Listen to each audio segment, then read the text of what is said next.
Well, hello. Hey, kids, how are you? Jamar Nicholas is here. Oh, what's this? Let me take that off. Welcome back. I'm Jamar Nicholas, cartoonist and creator of the Leon series of books at Scholastic. Thanks for joining us today. I am here reporting for duty with my hour at the Kids Love Comics online pavilion. And I am going to interview my best bud, Jerry Craft. You might have heard of Jerry Craft. He's the author and cartoonist and creator of the Newbury Award Winning book, New Kid. And his next book, Class Act, just came out. And hopefully we'll talk about that. And I want to ask him a bunch of questions. So let's get to it. Let me bring him in. Hi, Jerry. Well, hey, Jamar. How are you? I'm wonderful. Thank you. Welcome, man. I love the energy. So the good folks at Baltimore Comic-Con gave us some time to air whatever we wanted to, and I picked you, sir. Wow. Too. So that hopefully that'll get me some brownie points with you. So I'm very excited. Absolutely. So what I thought we'd do today is do a quick 30-minute thing, and I've called it 10 Questions with Jerry. Okay. So Jerry, that's you. And what I wanted to frame my questions as are kind of like if I was 10, 11, 12 years old and I got to meet a famous cartoonist like yourself, I would probably not ask the regular questions that you think people ask, like, what kind of pencil do you use? Is the paper important? But I want to ask more questions about how it kind of changes you or how you live your life as a famous author. So my first question to you is, as a kid, Jerry, what was your personality like? Are you the same person you were when you were a kid? You know, in a lot of ways, I feel I'm exactly the same. I just pay bills. Like that's almost the only difference because like when I was 12, I made my own comics. Now at 75 or whatever I am, I make my own comics. I dealt with tough things using my sense of humor. Now I make graphic novels about kids who use their sense of humor to deal with hard issues. Mm-hmm. I probably had more friends back then because I didn't draw for like 17 hours a day. Like I did go out and invite people over to play Atari and shoot hoops and stuff like that. I don't do as much of that anymore. Mm-hmm. But yeah, I think for the most part, I'm a lot of that same kid. And that's why I think that I can make a book like New Kid and parents and teachers like, wow, you totally nailed it. I'm like, yeah, that's kind of where I am. Mm-hmm, mm-hmm. So that's interesting. And just before I get to question two, it's a very special skill that you have that you can connect to young people in such an honest way. Because I'm sure even when you were a kid and when we were kids, you knew some adults that were just kind of corny, right? And like they were trying too hard, but you don't have that problem with kids. Why do you think you connect with kids so well? For one of the things is that I don't ask dad questions. Like even sometimes my sons would be in school. I remember one day I went to school and I saw one of my sons, he's with like a group of his friends, and I'm like hiding behind the thing trying to get his attention. And one of his friends sees me and runs over. And another friend runs over, and another friend, and they left my son there. And then finally, like my son was the last to come. But I'm never like, oh, how's school? How's your teachers? What's your favorite subject? And you could see the kids just kind of the energy drains. Yeah, right, exactly. I'll be like, hey, Mr. Kraft, you play Call of Duty? I'm like, yeah. You want some of this? And even it's weird. Like I go to schools. I was up in Boston. This kid was like, yo, Mr. Kraft, you want 1v1 me? I was like, what? You want 1v1? You want to go? I'm like, dude, I can't shoot hoops. I'm in a jacket and a tie. He's like, oh, you scared, huh? I'm like, all right. I'm like, I got 35 minutes. I'm like, let's go. Yeah. He had to put it on him. Oh yeah, it was tough.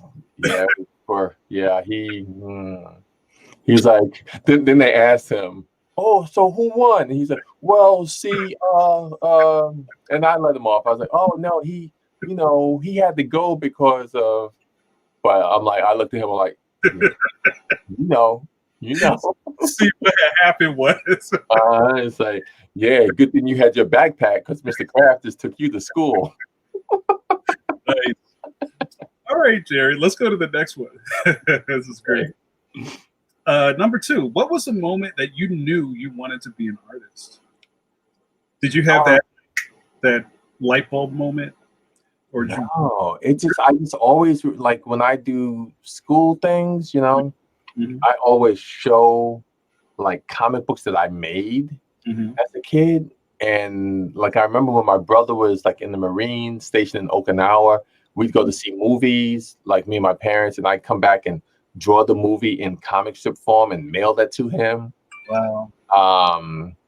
And then just a bunch of stuff like that. And I wanted to be, the next great artist of Spider-Man. And I could draw superheroes pretty well, but I couldn't draw real people. Like I couldn't draw Peter Parker and Mary Jane. So if there was ever a character that would just stay in costume his whole life, that would have been better for me. Yeah. But I never thought that I was good enough to draw real people. But yeah, I just always wanted to do comic strips. I was a comic strip guy and the comic book guy, and I kind of go back and forth. But it's just always been a part of who I am. No, great. Number 3, were your parents supportive of your decision to be an artist? Not to be a professional artist, because they thought that, see, they were old school in the sense where the only phrase that they ever heard that dealt with being an artist was starving artist. And in New York, that meant going to the village and selling paintings on the street of like bulldogs playing cards, or just doing landscapes, and that I'd be living in their basement until I was like 50. Yeah. But when I won the Newbury and the Coretta Scott King, I was able to move out, Good for you. Yeah. So all my stuff is not out, but a lot of it is. But I don't need an allowance anymore. I was like, I'm a grown man, so I've made it. So yeah. I do still have curfew though. All right, here's number 4. New Kid is an incredible book that won several awards, and you just mentioned 2 of them. How does that make you feel, Jerry Kraft? It's weird. So I'm gonna do a Star Wars reference because I'm still a big Star Wars guy. Yeah. Now, you know how Anakin was the one that brought balance to the Force, even though he became evil? Yes. So I feel like in 7th and 8th grade, my teachers would confiscate our comics, and they would say that comic books rot your brain, and that they were not literary at all, and it was just, just trash, basically. And then to grow up to be the first graphic novel to win a Newbery Medal, which kind of legitimizes it in a lot of ways as like real reading, I felt that I've done an Anakin and have brought balance to the graphic novel force, without having turned evil and tried to kill my mentor and all that stuff. There's still time. There is still time. I am young enough to do that. Yeah. Great. Here's a great question. Is there anything you don't like to draw? I've never liked drawing cars. Yeah. Hands I'm okay, right? That's fine. I can do all this kind of stuff. Cars. Well, I remember hearing your podcast one time. They were talking about cars and horses. Yeah, everybody hates horses for some reason. So luckily, I don't draw a lot of horses. That just doesn't come up. And cars, I've gotten better. And, now that most things are SUVs are better than the old, like, electric 225s and, the Coupe de Villes and stuff like that. So it's a little better, but it's still not my favorite thing. Especially the body is okay, but the wheels, because they're not actually round. Like, they kind of are, but kind of not. Right. Yeah, if you draw them looking too round, it looks off Mm-hmm. for some reason. Yeah. Yeah, they're kind of like almost like the number zero shape. They're like, Right. right? Right. Yeah. And then a little flat at the bottom. So I found that, because one of the things artistically that I think I do very well is I take advantage of my own limitations. And what that means is, if I can't do that, then I will change it in a way. So I will take that zero and tilt it a little bit, and add a little bit of fun to it. So now it looks like it's moving, but it's not me trying to exactly copy that. So I will do stuff in my art that kind of says, okay, maybe I can't do that, but you're not going to know I can't do that because I'm going to do this. And when you look at that, you're going to go, wow, that's highly stylized and it's great. I love the way he does cars. Like, okay. Yeah, see, I knew. Yeah, like, boom, gotcha. Nice. Very cool. Here's one about self-care, Jerry Craft. 6, do you ever get tired? What do you like to do when you're not drawing? I am taking a minute to Google, what is that? Self-care? Care. C-A-R-E. I can explain it to you if you can't find Yes, please. So self-care is supposed to be a thing where you recognize that you are not taking the best care of yourself, and you take moments to... I'm sorry, not off because I didn't get any sleep last night. What were you saying? You take moments to try to, so they say, smell the roses, Jerry. So here's what I do. Yeah. I juice every morning. So I start off with, getting in something healthy into my body. I have never smoked or drank. Drunk. Had drunk, and I've never been a drunk. Had been drinking. Right. And I still work out. When my youngest son is home, we go and shoot hoops. But the big thing is I laugh a lot. So I think when you laugh like that, like, a lot of my cartoonish friends are very well preserved. Yeah. Like, the fact that you are 73 years old and you look amazing. Not a day over 50. Right. Absolutely.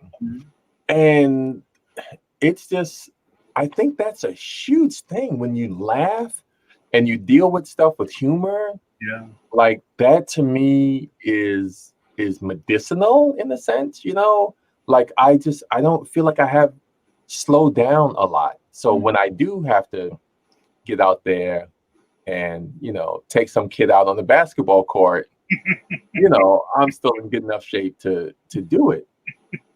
But yeah, I do eat regularly. I probably don't sleep as much as I should. Like, there were times during, when the quarantine started. First of all, I didn't realize that there was a quarantine until like 3 months in. And I'm like, oh, wait, I'm not supposed to go out? Like, I wasn't planning to go out anyway. Right. But there were times when I was like, okay, let me just finish this one panel. And I'm like, okay. And I'm going up to go to bed, and the sun is coming up. And I literally had stayed up the entire night. It's like 6 a.m. But, I would take a nap or 2 during the day. But I could literally work 18 hours in a day to stop to eat, that kind of thing. Yeah. And is that something you're doing as a normal thing, or is that when you're on what they call deadlines? Definitely a deadline, because with New Kid, it took me 13 months to do it. And then it did so well that I think in a lot of ways, my editor might have bamboozled me a little bit. It's like, oh yeah, it only took 8 months for a new kid. You could do this one in 7 months. I'm like, oh, okay. I'm like, wait a minute. It didn't take me. It took me 13 months, and I just agreed to do it in like 6 weeks. So I definitely, he definitely Abbott and Costello'd me a little bit, and I somehow did class act in like 8 months, like 5 fewer months. Wow, Jerry. My buddy Machindo did some amazing colors in the book. Machindo Kumba, one of our buddies and amazing artist. So he did some real amazing work on there.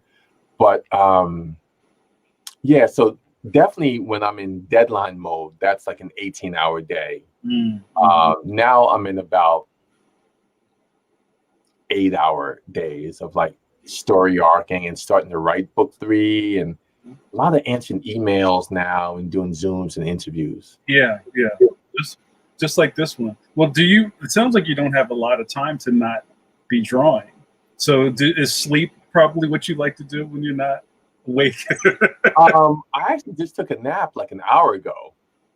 And I have to realize that is a part of what I need to succeed. So I will look through and like, okay, I have lunch with my son from 12 to 1 because he works out of the house now. So we make sure we'll sit down and hang out. So I get my quality family time in. Yeah. So, and then it was like, okay, now then I got something at 2 and I got to talk to Jamar at 3. So I will sleep from 1 to 2.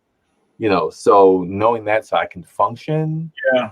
Because I feel like now I always have to be on, especially like talking to kids, it'd be like, yeah, Mr. Kraft has a headache now. So Bobby, what is it you're saying? What inspired me? Did you just ask that? Listen, Maria, just before you just asked that question, focus, Bobby. Like, you can't be that guy. Like, Mr. Kraft hasn't had his coffee yet. Mr. Kraft needs 15 minutes. It's in his contract. All right, I almost got you. Let's get to a next question. Number 7. Speaking of your kids, would you want your kids to be artists? Why or why not? Because they are not living in my basement until they're. I would have opened the door, but they on their own. Like I didn't push them, and they are both. My oldest son just graduated from business college, and my youngest son is also taking business and marketing. Wow. Like they were co-authors when I did this book. Remember this book? The Offenders Saving the World While Serving Detention. I have them listed as co-writers. So it's Jerry Kraft with Jalen and Aaron Kraft. And, I thought that was kind of fun. Yeah. I even put their pictures in the back of the book. They were in school at the time. They're doing those little faces. Wow. Yeah. And they would go. This was one of the first books when Jeff Kinney opened up An Unlikely Story in Massachusetts. We were some of the first authors to ever go and do a signing. Wow. At his store. And me, Jay, and Aaron, we went up and they autographed the books and stuff. So that was really cool. But if they did it on their own, like I think that they both draw well. They just never were like passionate about it like me. Yeah. Like if we ever went to one of those restaurants, and they give you the crayons because you got do you want crayons? You'd be like, no, thank you. I'm like, yes, please. And they'd be, talking. I'd be like, that kind of thing. But yeah, I definitely let them pick their own, their own way. Okay. All right, number 8. We're almost out of here, Jerry Kraft. You've done really well. I studied. I'm proud of you. Number 8. If you weren't an artist, what would you be doing right now, Jerry? So, like Jordan Banks, I wanted to go to art school. My parents did not let me. So they sent me to Fieldston in Riverdale, much like Jordan Banks. And then when I went to college, I ended up taking advertising. Mm. So my first few jobs out of college was as an advertising copywriter. Wow. So I would write print ads, I would write radio commercials. I wrote a few TV spots. I did the voiceover for a radio commercial for English leather cologne. I know you still got a closet full. Man, I got a subscription. See? So yeah, I think that kind of Don Draper Mad Men, minus of course the way it's treated and the whole massage, that whole thing. Yeah. But as far as the actual creativity part, but I guess a writer, copywriter. That's where I thought I was going. If I wasn't creating something, an artist or a writer, I think I would be in trouble. Yeah. I could not be an accountant that sat and did numbers, not bashing accountants. Even like technical art, like architecture, was not my thing. Okay. I love this because like it's the same thing, but it's different. Yeah. So it's drawing, but like it's so different doing the offenders as doing like when I'm doing Mama's Boys, and then doing class act or new kid. So it's in drawing, but it's very different every time, and I love that kind of like fresh start each time. I like it's like you keep yourself interested. Yeah, absolutely, which is like 2/3 of the the incentive. There's one thing to just go along with what you're saying is that, and it might scare some people to hear about how hard your job is, Jerry Craft. Because when you just said I work 18 hours a day, I'm sure somebody was like, "What? I'm out." Yeah, no thanks. They put the cap on their pen. They're like, "That's right. Mom, remember I said no? Wait, law school? Yeah, okay, sign me up." Right. So I mean, there's always a thing where you probably run into parents once in a while who go, "Well, my kid sits on the floor in the living room and draws all day long," but probably they don't think about the compulsion that comes with being an artist. Yeah. Right. Yeah. Because I remember meeting Ray Billingsley, who does the Curtis comic strip for King Features. Yeah. And I was like, hey, so when you work on your comic strip, is it the same amount of time that like if you had a full-time job? He's like, oh no. I was like, oh, whew. It's like, I wish I only worked 40 hours a week. And I was like, wait, what? Right. Come again? You work more than 40 hours a week? And that was 6 dailies and a Sunday. Yeah. And new kid, when you look at it, well, let's take class act because it's easier to reach. I mean, when you look at having like 6 panels, right? Mm-hmm. So let me see if I can do this way. So 1, 2, about 5, 6 panels on each page. Yeah. And then there's like 250 pages. So 5 times, 250. There's a lot. That's like 1,000, over 1,000 individual drawings, and then putting in the word balloons and doing some of the color and writing it and rewriting it and stuff like that. So it really is a lot of work, but I absolutely love doing it. So I don't get tired. You and I have talked while I'm drawing, and I'm like, if I'm writing, I need quiet. But if I'm drawing, I got my Wacom tablet here, my Intuos Pro that I did both the books on, and I got it going on, and I'm just like I could be drawing now, talking. I don't want to be like not looking at the screen. But if we were talking on the phone, I'd be working the whole time. No, and it's it's great. It's a passion that we talked about before we started recording. It's a career, right? I wouldn't call being a cartoonist a job. No, absolutely not. I think it's a career or a lifestyle even.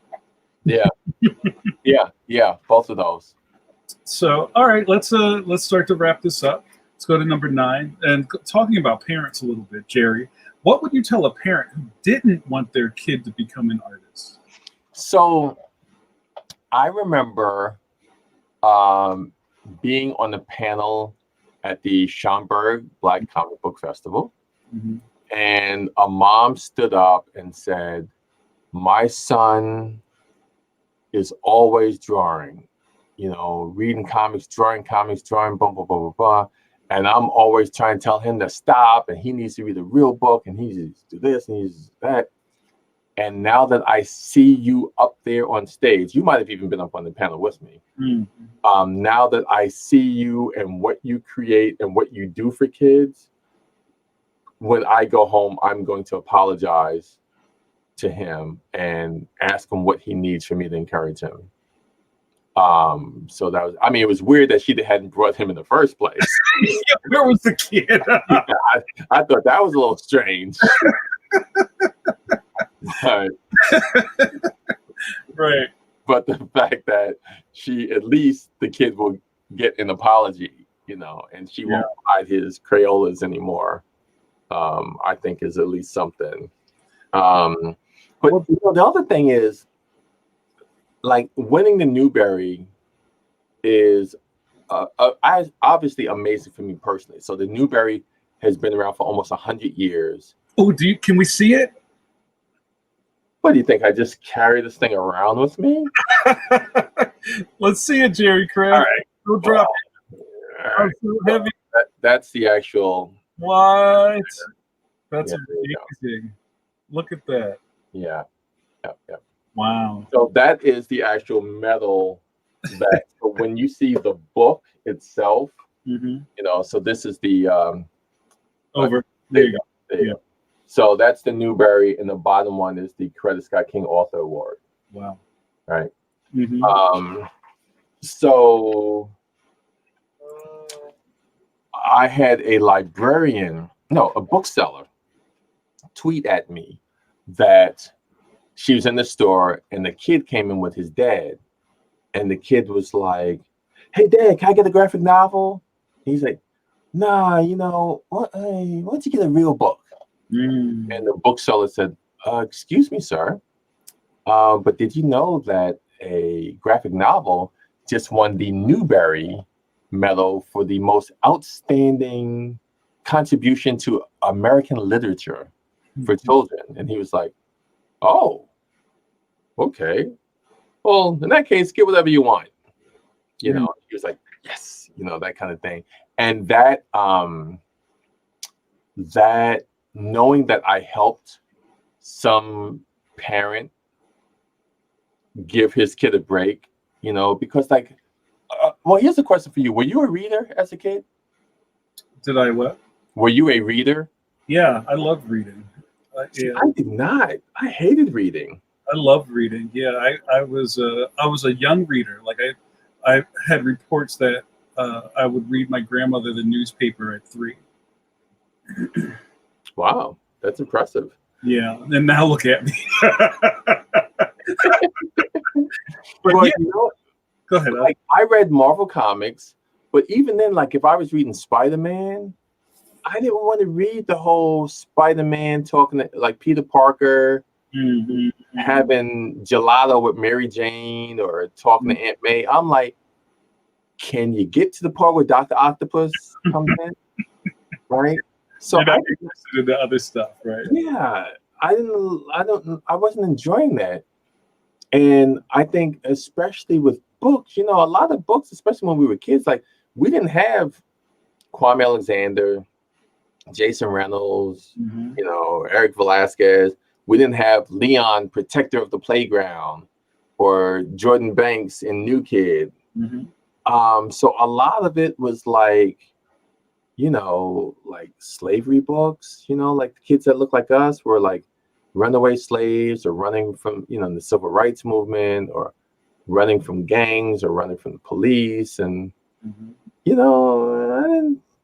didn't want to hear that. I grew up in a brownstone in Washington Heights, and, had friends, and we pretended to be Spider-Man and went to see Star Wars, and, rode bikes and skateboards. So I didn't have that traumatic life where misery was just like all I knew. Yeah. Yeah. Like misery to me was when they canceled Mighty Orbots. I love Mighty Orphan. Right? Yeah. See, Yeah. I still haven't gotten over that. You can borrow my tape. Oh, thank you. Thank you. Like that was a big deal. Yeah. You know. So I always wanted to do books like that. That is just kids playing Xbox and eating pizza and stuff like that without all that other stuff. And don't get me wrong, those are important stories. Yeah. But I wanted to add to their narrative by just having so like with, and I have to say it this way, with white characters, a lot of people say mainstream, but white characters. You have a Greg Heffley, you have a Captain Underpants, you have a Harry Potter, and then when you do, black characters, you have you know what I mean? Like, I mean, a character that has made it to that level of a Charlie Brown. Yeah. In my lifetime, it's been Fat Albert, but Fat Albert was 50 years ago. Yeah. You know? Yeah, you're right. Yeah. Right. And when would you ever see a white kid with a black character on a T-shirt or on a lunchbox or on a hat? Mm-hmm.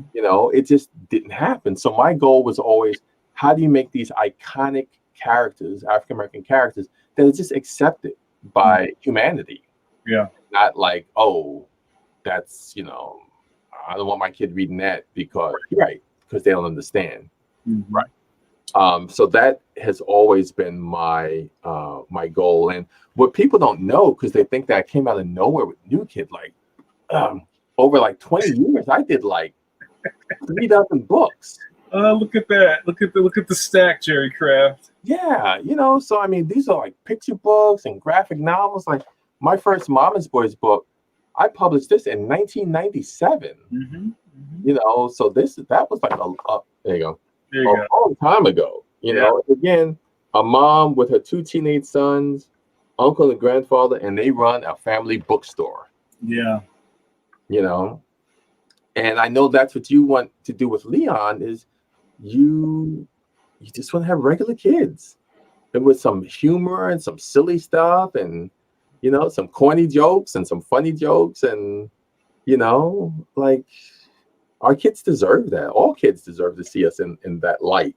Yeah. So I'm definitely very happy with your Scholastic deal. So I hope everything I get, you get. Thank you. So and you can just bring that Newbury over and leave it, and I'll put it next to mine. Or do you have to trade it in at the end of the year? At the end of the year, it's like the Miss America stash, and like, oh, I have to give it to. Yeah. No. All right, last question, Jerry. Then we'll let you go home. Okay. All right, number 10, and this is it. But that's okay. Are art supplies important? Not really. I mean, when and I just happen to have this here as well. What's that? When I did class act, I still did the whole thing in like one of those binders, that you get for kids, back to school binder. Yeah. And just like a marker, so all this, I got my what do you call these things? The dividers. Yeah, the dividers. So this is like, a Walmart special. Yeah. But it actually helped me to plan it out and to kind of see a lot of stuff. And so, you don't have to be 11 years old with an iPad. Right. You don't have to, like, I draw this and I showed you my Wacom tablet, and I use Photoshop. A lot of my friends use Clip Studio Pro. I have that. I haven't learned it yet because I didn't want to start something new yet. But, I, for years, used this like a non-photo blue pencil, and paper. And I would have that. And then after that, or I had a Pentel mechanical pencil. Yeah. 0.5 lead. I had the blue lead in it, and then I would go over it. Sometimes I would have the old-fashioned dip pen with India ink. Sometimes I would use rapidograph. Sometimes I would use a fountain pen. I was never good enough to use a brush. My buddy Jim Keefe just makes me sick because he would take everything with a brush. I'm like, oh, stop showing off, Jim Keefe. So the art supplies aren't as important to me as the passion and the commitment and the fun, because if you're not having fun doing this, you're missing half because when the deadlines start, if you're not having fun, I think it gets overwhelming. But I know when I sit down and I have like my green tea and I got my cashews and I got a bag of dates and I'm like, all right, let's go. Ready, right? And let's go. Right. I almost never sit down like, yeah. Well, Jerry Craft, it was very exciting and energizing talking to you this afternoon. Thank you so much. You have done such amazing things for kids all over the world and also the culture. So I salute you. You want to talk about class act on your way out the door? Why, I would love to. So, Okay. Whereas New Kid was about Jordan Banks starting 7th grade at Riverdale Academy Day School, a prestigious private school. Class Act, the companion book, is more about his best friend Drew, who is in the 8th grade year. So New Kid was the first year of 7th grade. Class Act goes from September through April of 8th grade. So you get to see Drew, and you'll get to see all the characters that you really love in that. And then you'll get to see just a lot of like some new characters, a lot of the characters that you love. And there are a lot of people that say as much as they love New Kid that they like Class Act even better. Wow. And that is music to my ears. Well, I have my copy already. And once I'm finished reading it, I'm going to tell you all about it. Okay. Thank you very much. I look forward to it. Well, thank you so much, Jerry Craft. And thank you to all of my buddies at Kids Love Comics and to the Baltimore Comic-Con online for having us. Have a great one. More stuff to come. See you around. Thank you. Bye.